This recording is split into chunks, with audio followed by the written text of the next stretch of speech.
गतिविधियां हमारी इंडस्ट्री के द्वारा भी, जहां पे स्टारों को देखा जाता है, उनको रोल मॉडल माना जाता है, तो मैं आपके माध्यम से केंद्र सरकार से आग्रह करता हूं, अपनी सरकार से, जो हिसाब से आज हम लोग एकदम इनको चारों तरफ पकड़ रहे हैं, तो ये सख्त कार्रवाई की जाए, दोषियों को जल्द पकड़ा जाए, उन्हें उचित सजा दी जाए। Is from the industry against, I'm not taking a name, against the film industry. It's a shame. जिस थाली में खाते हैं उसमें छेद करते हैं, गलत बात है। I need the protection, the industry needs a protection and support. नमस्कार, स्ट्रीट बज़ में आपका स्वागत है। आपके साथ मैं हूं पूजा वर्मा। सुशांत सिंह राजपूत मौत मामले में ड्रग्स का एंगल जब से सामने आया है, तब से बॉलीवुड दो गुटों में बंट चुका है।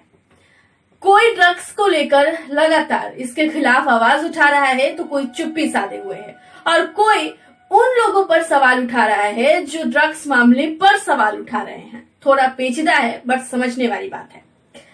इस मसले पर आज पूरी बात करने वाले हैं और आपको तमाम खबरों के बारे में जानकारी देने वाले हैं। अगर आपने अभी तक हमारे YouTube चैनल को सब्सक्राइब नहीं किया है तो सब्सक्राइब कर लें और बेल आइकन दबाना बिल्कुल ना भूलें। दरअसल आज एक मामला लगातार तुल पकड़ता जा रहा है और सुबह से ही अखबारों की और न्यूज़पेपर की सुर्खियों में लगातार देखने को मिल रहा है। आपको बता दें कि राज्यसभा में बीजेपी सांसद रवि किशन ने ड्रग्स मामले को लेकर बड़ा बयान दिया। उन्होंने कहा कि बॉलीवुड ड्रग्स के चुंगल में फंसता जा रहा है और अब जरूरत है कि जिस तरीके से अलग अलग देशों से भारत में ड्रग्स मंगाया जा रहा है, उस मसले पर अब भारत एक कड़ाई से काम करे, कड़ाई से कदम उठाए और इस मसले पर पूरी तरीके से काम करे। शून्यकाल में बोलने का अवसर प्रदान करने के लिए मैं आपका आभार प्रकट करता हूं। आज मैं सदन का ध्यान अपने देश के एक बहुत बड़ी समस्या की तरफ दिलाना चाहता हूं। हम सब जानते हैं कि हमारे देश में ड्रग ट्रैफिकिंग, ड्रग एडिक्शन की समस्या बढ़ती जा रही है। हानिकारक दवाओं के सेवन के माध्यम से देश की युवा पीढ़ी को बर्बाद करने की साजिश रची जा रही है। मुझे दुख के साथ कहना पड़ रहा है कि इस साजिश में हमारे पड़ोसी मुल्कों का हाथ है। प्रतिवर्ष चीन और पाकिस्तान के रास्ते देश में भारी मात्रा में नकली दवाइयों की तस्करी होती है, मंगाई जाती है, पंजाब के रास्ते, नेपाल के रास्ते, और नशे की दवाइयां हमारी फिल्म इंडस्ट्री में भी इसके एडिक्शन करवा दी। अरे सुनो यार, हमारी वो एडिक्शन आज हमारी सरकार ने कई लोगों को पकड़ा है, पकड़े जा रहे हैं। NCB is doing very good work, but महोदय, दुख की बात है कि इस प्रकार की गतिविधियां हमारी इंडस्ट्री के द्वारा भी, जहां पे स्टारों को देखा जाता है, उनको रोल मॉडल माना जाता है, तो मैं आपके माध्यम से केंद्र सरकार से आग्रह करता हूं, अपनी सरकार से, जो हिसाब से आज हम लोग एकदम इनको चारों तरफ पकड़ रहे हैं, तो ये सख्त कार्रवाई की जाए, दोषियों को जल्द पकड़ा जाए, उन्हें उचित सजा दी जाए, तथा पड़ोसी देशों की जो साजिश है युवा पीढ़ी को बर्बाद करने की, उस पर रोक लगाई जाए। महोदय, धन्यवाद। शायद ये बयान जया बच्चन को पसंद नहीं आया, इसलिए उन्होंने बगैर नाम लिए रवि किशन पर प्रहार कर डाला।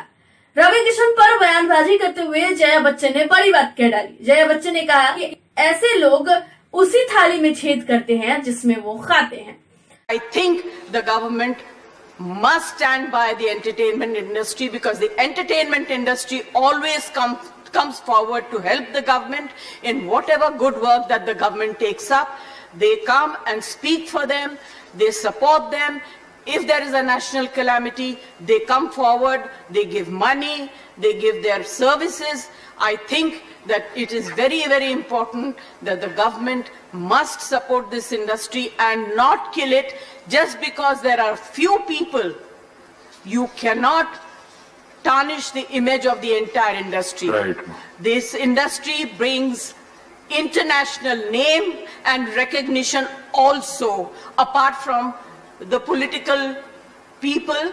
I was really embarrassed and ashamed that yesterday one of our members in the Lok Sabha spoke, who is from the industry, against, I'm not taking a name, against the film industry. It's a shame. जिस थाली में खाते हैं उसमें छेद करते हैं, गलत बात है। I need the protection, the industry needs the protection and support of the government.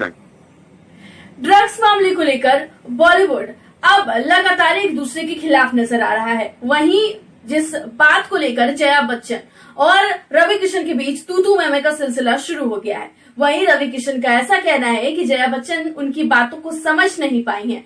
तो दूसरी तरफ तापसी पन्नू ने जया बच्चन का समर्थन किया है। उन्होंने कहा है कि जया बच्चन ने इस मसले को राज्यसभा में उठाया, रिस्पेक्ट है उनकी।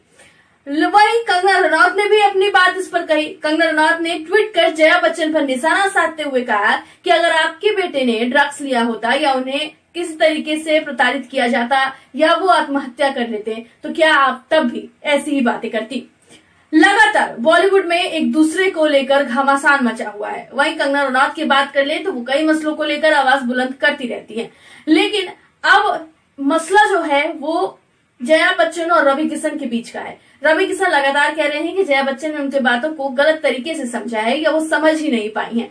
तो वहीं जया बच्चन ने राज्यसभा में रवि किशन पर कई आरोप लगा डाले, जिसके बाद से अब देखना ये होगा कि जिस तरीके से ड्रग्स मामले को लेकर और सुशांत सिंह राजपूत को लेकर बॉलीवुड दो गुटों में बढ़ चुका है, इस मसले को लेकर आगे क्या कुछ प्रतिक्रिया नजर आती है। फिलहाल इतना ही। ऐसी तमाम खबरों के लिए स्ट्रीट बज़ के YouTube चैनल को सब्सक्राइब कर लें और बेल आइकन को दबाना बिल्कुल न भूलें। नमस्कार।